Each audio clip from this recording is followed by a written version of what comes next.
Morgan, we waited a long time for game one of the NBA Finals. It's been a while since we've done one of these, but game one goes to the Boston Celtics. 107-89 over the Dallas Mavericks. What's kind of the first thing, your biggest takeaway, reflecting on what we just witnessed in game one? The dominance of the Boston Celtics. And not to say that the Mavericks won't respond. Like, we've seen them respond before. They responded after the half. I mean, that alone was huge. But truly, to me, it was holy shit, they're stopping a lot of different things. It wasn't about just slowing down Luka and his shooting or Kyrie. Kyrie was missing his shots. It was they were stopping the other guys, which was stopping Luka from having his assists or for them having a flow to their offense. Those lobs that they loved to Daniel Gafford this entire postseason. All of those options just felt like they were gone with this Boston Celtics defense. Boston and me look like a team that has experienced the NBA Finals before together. And for the most part, they have, right? The main core. But then you throw a Drew Holiday in the mix. He's played in the NBA Finals. These guys know what it takes. You know, they know the energy. They know the longer timeouts, the whole pregame stuff. Mm-hmm. They're used to it all. For Dallas, for a lot of those guys, it's the first time. And it's the first time together. And I felt like they came out not with the appropriate amount of intensity early in this game. And Boston was fired up from the start. They were flying everywhere and got more fired up after Porzingis came in the game and was making everything. I thought it was prime Dirk. Porzingis back for the first time since April 29th, coming off the bench, no minutes restriction, and he was a force on both ends. Let's start there. Because, I mean, even when you asked me what's one of the biggest takeaways, Porzingis is a part of that when I'm talking about the dominance. And you're exactly right. It's the way that he set the tone as soon as he came into the game. And again, talk about a guy that was doing it on both ends of the floor, blocking shots, defending the basket. And then on the other end, coming in, transition three, all in one motion, a 29-footer, a 30-footer, able to shoot over whoever the hell was in front of him. It was just it wasn't a performance I was expecting from Porzingis first game back. Is that fair to say? He hasn't played in a game since April 29th, right? Okay. So your first game back is in the NBA Finals for the first time ever for him. He ends up in this game playing 20 minutes off the bench. It's a good way to kind of get him back. Missoula elects to go, you know what? This group, the starting five, has been playing together. Mm-hmm. We've been winning. Like, let's slow play. It's been a minute. He had 20 points. He had 6 rebounds. He had 3 blocks in this game. Ooh. And yeah, the 3 blocks are great, but it was just his presence down low. And there's no greater stat tonight than looking at the difference between these two teams at the rim. According to Cleaning the Glass, Dallas was 16 of 25 at the rim. Okay. Missed a lot at the rim. I mean, Derrick Jones Jr., who is so effective at attacking the basket. We'll talk about why they missed everything at the rim. 16 of 25 at the rim. Okay.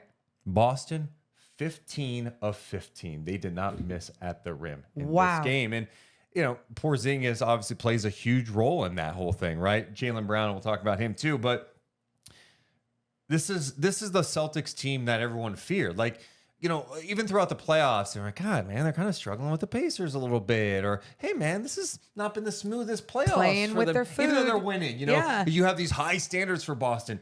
Well, this group with Porzingis, you see how many problems they create on both ends of the ball, right? Yes. You have to defend 5 out. Porzingis is hunting mismatches. How many times do we see Dallas give up the switch? Here's Porzingis at the free throw line, and he's like, I got Josh Green on me. I got Derrick Jones on me. There's not a good matchup. No. You put these guys on him. He's at the free throw line. He's going to face up, turn around, jumper in their face. I mean, but going back to the stat that you shared, what was the number for the Mavs at the rim?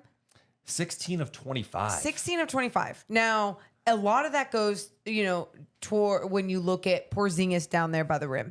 And you not only look at his blocks, but the way that he was staying vertical, the way that his presence was felt on so many different plays, just being in the paint. I mean, they weren't allowed to get those same type of alley-oop lob looks that they were getting all throughout the postseason. It was screwing with their entire offense, but it wasn't only Porzingis. And sure, we can go down the list of guys that were making their presence felt, but Jaylen effing Brown in his presence with a lot of that at the rim alone. I mean, we're just dissecting his defensive game right now, Deuce. And that alone was, to me, just like remarkable. Both those guys, Porzingis and Brown, were a part of holy shit sequences. Porzingis just came at the end of the first, and then you had Brown in that third quarter when Dallas is making a run. I wrote this down. So Kyrie bricks a 3 from the corner. Okay. Like one of the few corner looks that Dallas got tonight. In fact, they only had 3 corner threes in this game. Ooh. Attempted. So Kyrie has a bad brick. Okay. Then Porzingis buries a 3. Kyrie comes down and tries to pop a midi. Porzingis blocks it. Yep. And then Hauser buries a 3 in transition, and the crowd was just going insane. It didn't end up there. You had a sequence where Tatum got stripped by Josh Green.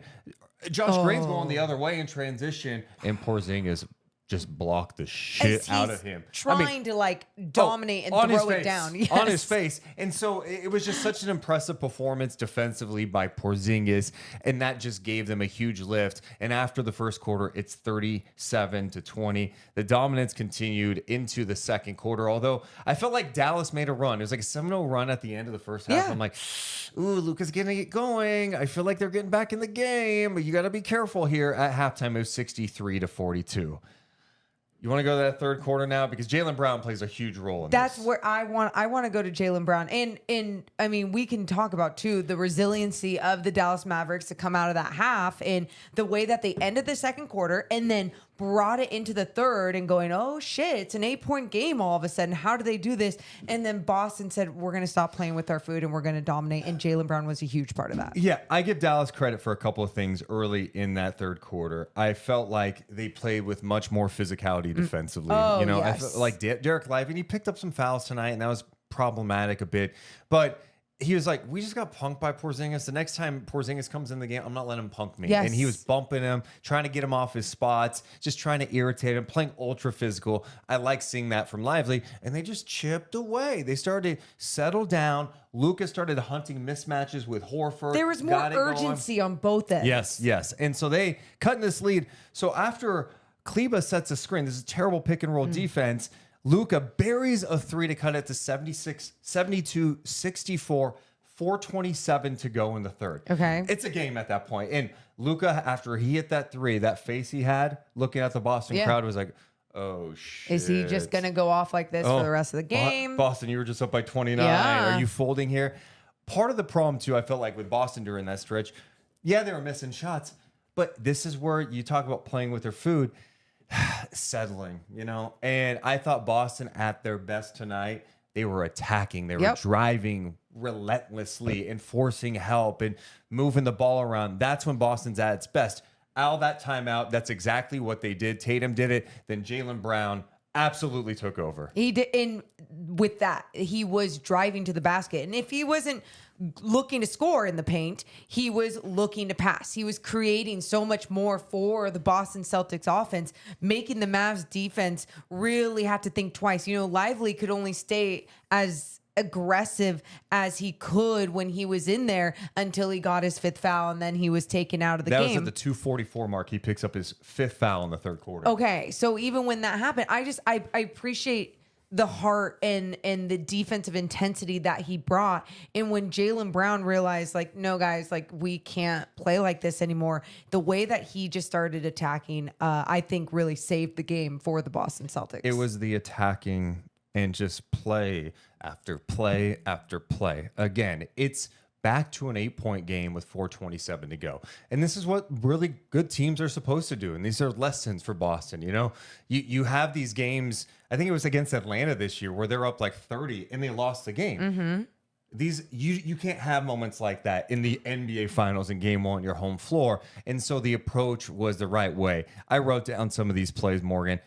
Jaylen Brown breaks up a lob. Oh, yes.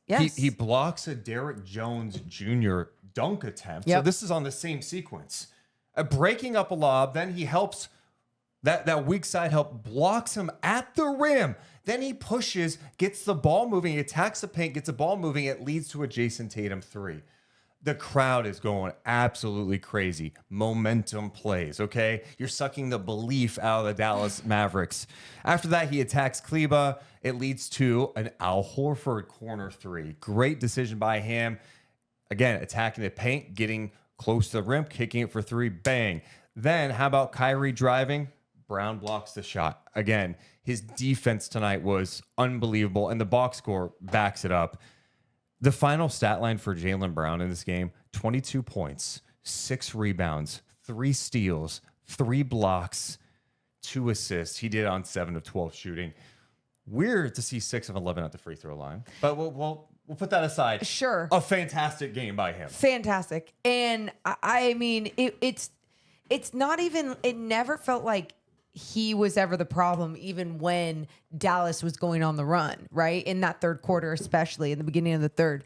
It felt like the Mavs were just really starting to figure it out, pick them apart. Maybe a little bit of the Boston Celtics mentality got a little bit lazy and they let up a little bit. But whatever Joe Mazzulla said, did, whatever Jaylen Brown decided to switch on and do, it completely changed the game. This game will definitely be remembered because of like Jaylen Brown and his performance on both ends of the floor, but also Porzingis and the way that he came back after not playing for so many games. So I love the angles to this game for it being such a blowout. I love that the Mavs started and tried to get back into this, but truly dominant performance from everyone on the Boston Celtics. If you want to continue with the Boston Celtics too and talk a little bit more good about them, they're okay, because then the bad of the Mavs, I mean, there's just so many different angles there, from Kyrie to Kleba not even being a force or a threat on the offensive end. Boston, when they just looked absolutely like engaged and locked in and running guys off the 3-point line. The contests were fantastic. The on-ball pressure was there. Look, Luka still scored 30 points, okay? But nothing felt easy for the Mavericks tonight. He was 12 of 26. The fact that he had 30 points, 10 rebounds, he had 1 assist in this game. This is because of how good defensively Boston was. They were everywhere. And that's another shout out to Jaylen Brown. We just talked about everything he did in this game, the help defense, the attacking. He's also picking up Luka, and early in this game, picking him up full court, trying to make him work. I just thought, go down the list. Horford had some big blocks in this game. Tatum, I thought he had some amazing dimes in this one. Like, just they never, just that brief moment in the third quarter, like, hey, is this the bad Boston Celtics playing with their food? But besides that, this was a really like A+ performance from Boston. Yeah, from everybody, just like we said. I mean, they were rotating. They were doing a little bit of everything. Derek White, same thing, adding his 15 points, 5 of 11 from the field, 3 of 8 from three-point land. You know, even when he started missing some of his threes, that was actually when it felt like Dallas started capitalizing, right? Because I felt like, I said to you even, I said this to you. I said, God, a lot of Derek White. And not to say Derek White can't go off and Derek White can't have a big game, but it was, why aren't one of the other guys trying to do more? And then you saw the confidence in Jaylen Brown, and he started to really pick it up. So, I mean, you had your leaders and your star players do what they needed to do for your offense for this team. And then defensively, I just thought their plan was fantastic. When you're slowing down one of the best ball handlers in the world in Kyrie Irving, and I will say this too, though, it was here with Kyrie too. It was a little bit in his mind. I mean, the 17,000 people chanting as loud as they can, bloody murder, Kyrie sucks, Kyrie sucks. He's dealt with it all before. But when you feel it once again and you're back in that place that you're kind of traumatized by, I'm sure there's a little different energy going on inside you, even if you want to act confident. After the first quarter, he was with Lisa Salters, and she's basically asking him, you know, like, what do you guys need to do? He's like, this is no big deal. We got this. And I believed him, but I also could see a little bit of fear in him too. I was like, I don't know. I know he's feeling a step slower. I didn't feel like it was fear tonight. He was sloppy. I mean, he dribbled it off his foot. But that's what I'm saying. That's not being, something is screwing with you, whether you want to believe it or not. And maybe that he needed to go through it. Like his first time there, he needed to feel that a little bit. And he missed some shots that, like, he had some good looks he missed. Great looks. I don't know. He ends up in this game 12 points, 6 of 19 shooting. Yeah. 0 for 5 from downtown. The 3-point shooting in this game tells a story too. We mentioned like the Dallas 9 assists, 11 turnovers that turned into 18 Boston points, but 9 assists, 11 turnovers. They shot 41%. They were 7 of 27 from 3, 26%, okay? 16 of 42 for Boston. That's 38%. So that's a plus 27-point advantage in favor of the Boston Celtics in 3-point shooting. That's obviously a number we're used to with Boston. They're able to do it. Dallas has shown the ability to knock down threes. They missed some good looks tonight, but I also give Boston's defense plenty of credit as well. With Kyrie, yeah, I just it felt like he never got comfortable in this game. Even his over 5 from 3, it was like those threes were threes that we've seen him make with a hand in his face, you know, and there were some that were actually pretty open looks. So it was surprising, and I'm not worried about it for him. I think this is one of those moments, one of those times where, okay, I got that. I let that one go. It's not like, oh, you needed Kyrie didn't show up. What, you know, like you can't get mad. This is going to happen at times with players. You just hope that it doesn't happen multiple times in this series. The one shot he had that he made was in that first quarter. I think was it over like Derek White and Porzingis. Oh, so Porzingis gets a piece of the ball. Kyrie is going up in the mid-range. Porzingis gets a piece of the ball. Kyrie's still floating in the air somehow. And Derek White and Porzingis keep their hands up to contest this. And somehow Kyrie still makes a shot. It was a fantastic, beautiful shot. And then he had easier looks than that. And they just weren't going in. He dribbled the ball off his leg. I mean, giving so much credit first and foremost to the Celtics defense, but some of these shots are shots that you've seen Kyrie Irving make before. I totally forgot to mention the Jaylen Brown dunk too. That was nasty. Wait, which one?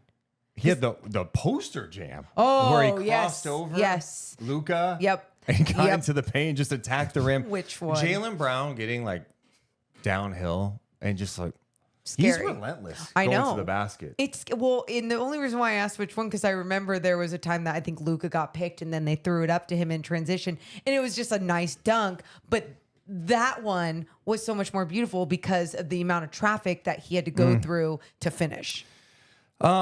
It's another game too for Dallas, and we've seen it in the playoffs too. I mean, it's simple. Like you can't really have Kyrie have a 6 of 19 night, but then we always pay attention to the lively Gafford production, because when they're like really good, it's like they're contesting at the rim, they're blocking shots. This is such a different matchup, right? Boston can spread you out. Yeah. And no matter what, they've got shooting. When don't they have shooting out there?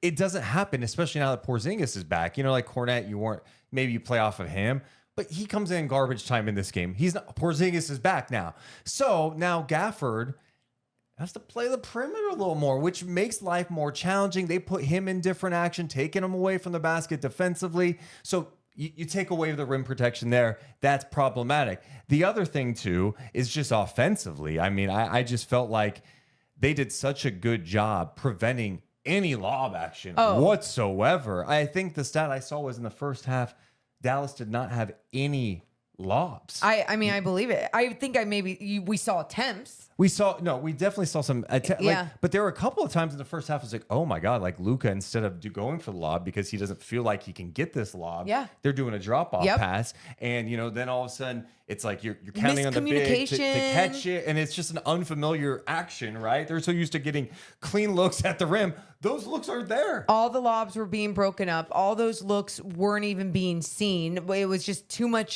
many bodies down there. But then the other thing that really bothered me, and I mentioned this to you multiple times, Maxi Kleber not being any sort of threat on the offensive end. He didn't even attempt a 3. And when I say he wasn't a threat, you know why? I know. The shoulder is an issue. You could tell, because every time he got the ball, Deuce, he didn't even square up and look to go. He just swung it around.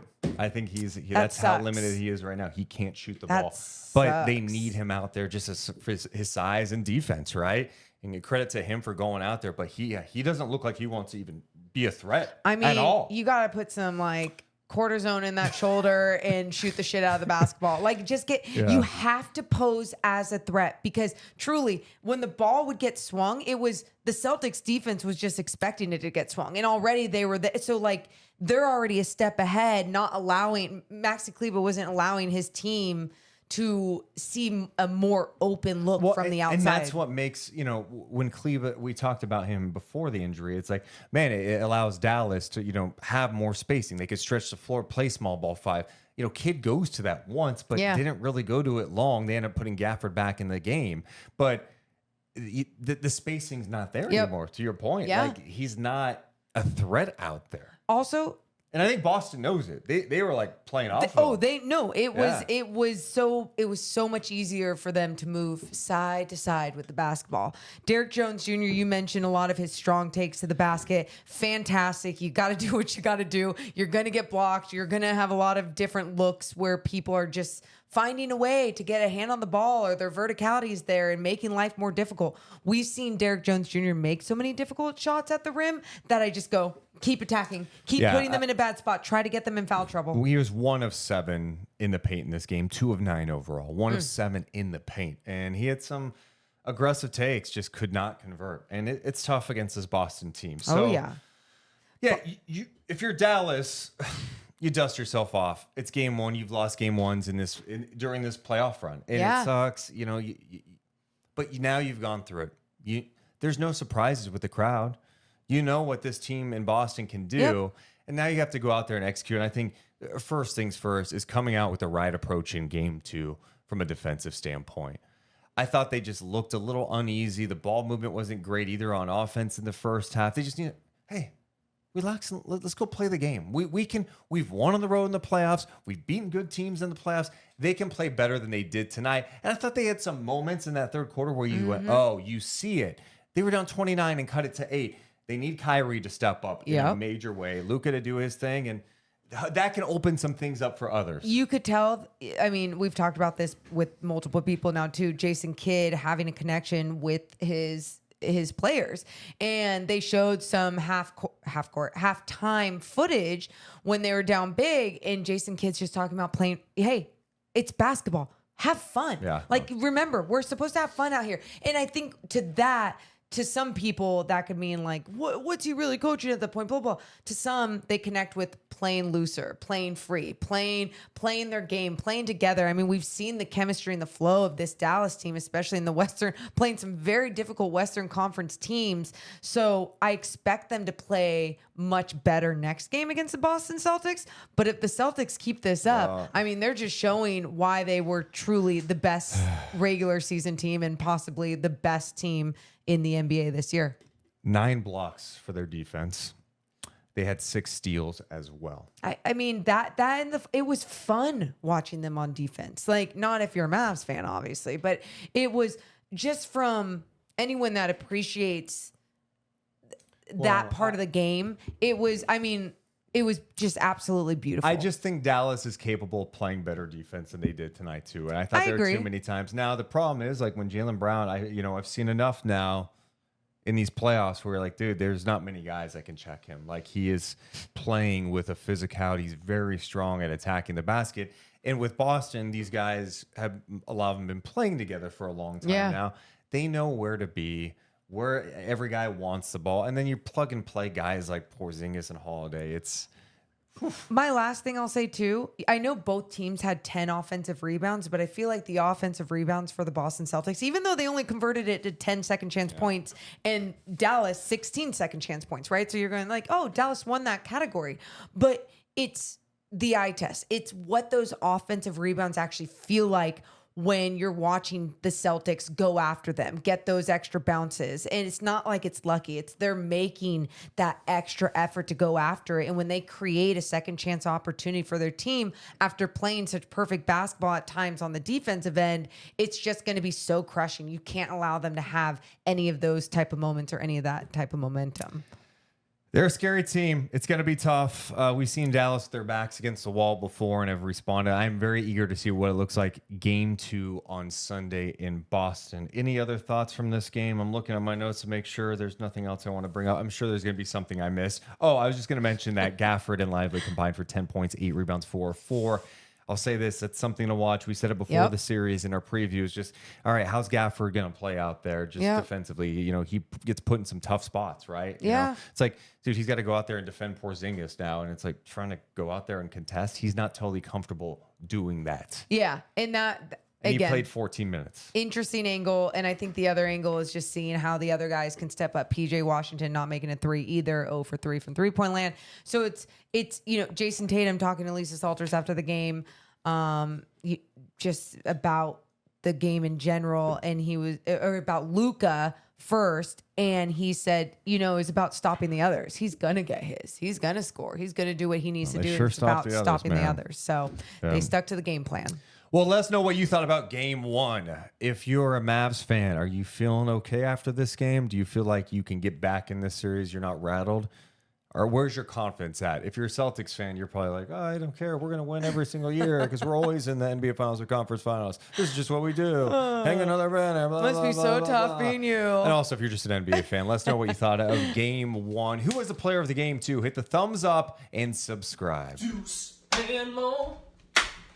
Deuce and Mo. Deuce and Mo. They tell you what they know. Deuce and Mo. Deuce and Mo. Deuce and Mo.